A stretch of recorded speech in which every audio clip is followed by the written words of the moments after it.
Hey guys, Sebastian here. Today I'm going to be breaking down round 6 of the Garry Kasparov versus Deep Blue game from 1996. This is the sixth and final round of action.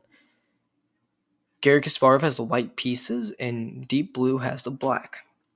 Garry Kasparov begins to move with the game with knight to f3 as he's been playing this since game 2. So this is his third game in the ready opening.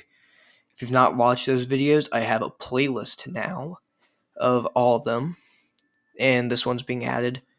D5, D4, C6, C4, E6, knight BD2, knight F3, E3, C5, and C5. This is the first move that has not been seen.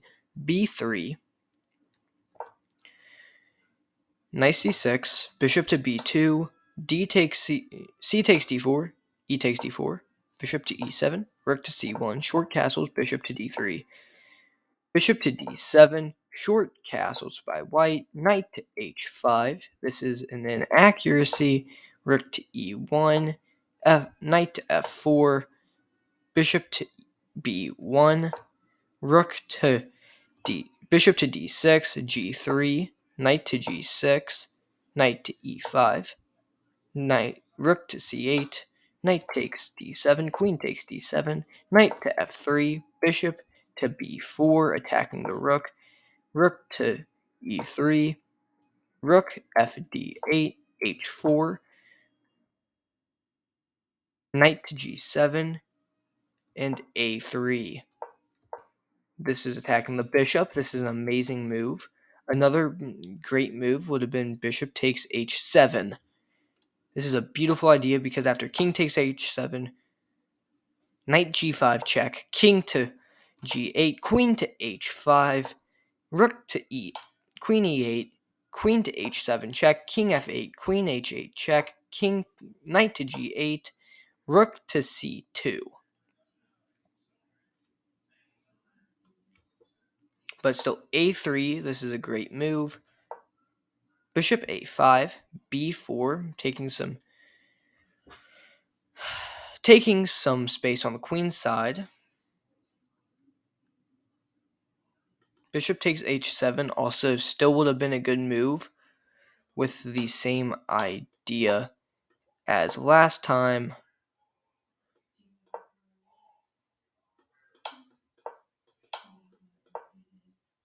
Same idea as last time, but B4, bishop C7, C5, just taking more space on the queen side, rook to E8, queen to D3, G6, rook to E2, knight to F5, bishop to C3, H5, B5, attacking this knight.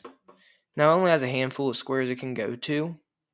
Here I would play my knight to E7, knight E7. I guess Deep Blue agrees with me, and bishop to D2.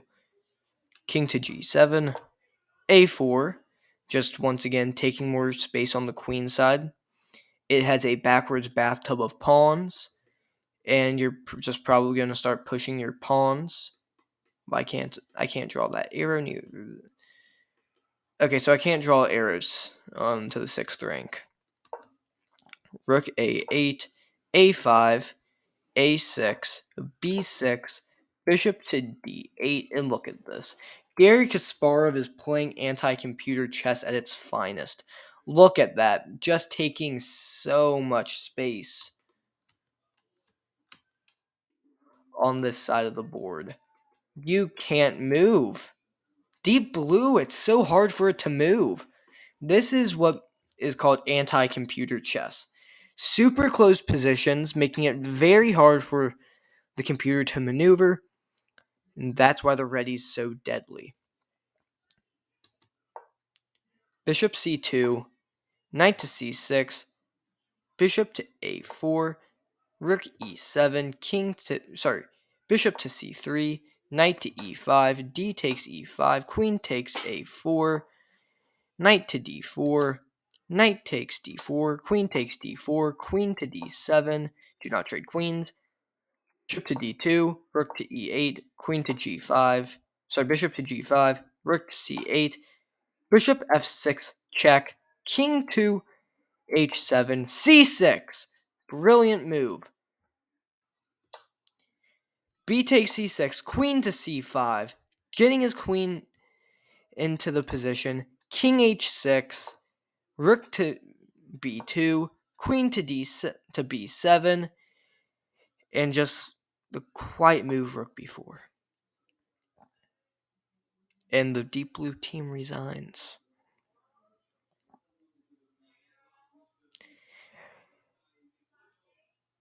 Garry just shut out deep blue in this game. This was a brutal showcase of Garry Kasparov's power. Garry Kasparov took this for humanity. This was absolutely brutal. You cannot overstate this game. This was absolutely brilliant. I mean, just going back. I mean, it technically speaking was played not very good by Deep Blue. I mean, I feel like personally it was not even here. It was this pawn storm. It was all the way back here. I mean, Garry just shutting out all the pieces, getting this pawn structure, controlling all these squares from the pieces, getting his bishop a small bit more in, pinning it to the queen, and just it was a brutal showcase of Garry's powers. And yes, you could have taken the queen and then here attacks rook, and then you move here. Ooh, not there. And then basically the knight would, and this is just the reason why. Actually, yeah, the knight's trapped. I'm surprised why Garry Kasparov didn't take the queen, but instead got in this position. But still, I mean, this was brutal. And I know this, like, wow. Just look at this.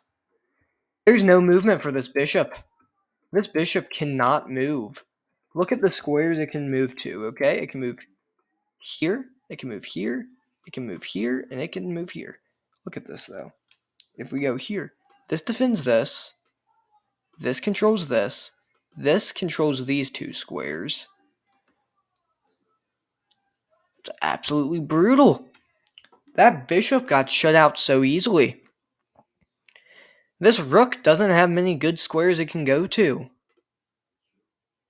Yeah, this rook doesn't have many good squares it can go to. This rook can't move at all. And this rook can only move here, and it just gets lost. I mean, some could argue, well, you take it and you have tempo on the queen, and then after the queen moves, you have a little bit of pressure on the king, but at the same time, you're down a full rook. I don't think that really matters. Actually, no, now that I look at it. If here and takes this, yeah,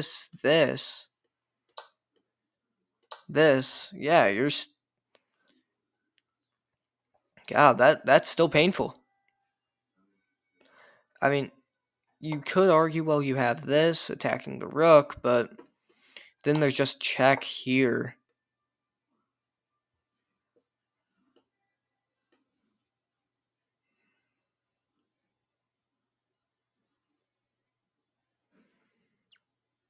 And there's just another check here, and it's pretty brutal. You get here, I'm pretty sure, and if here...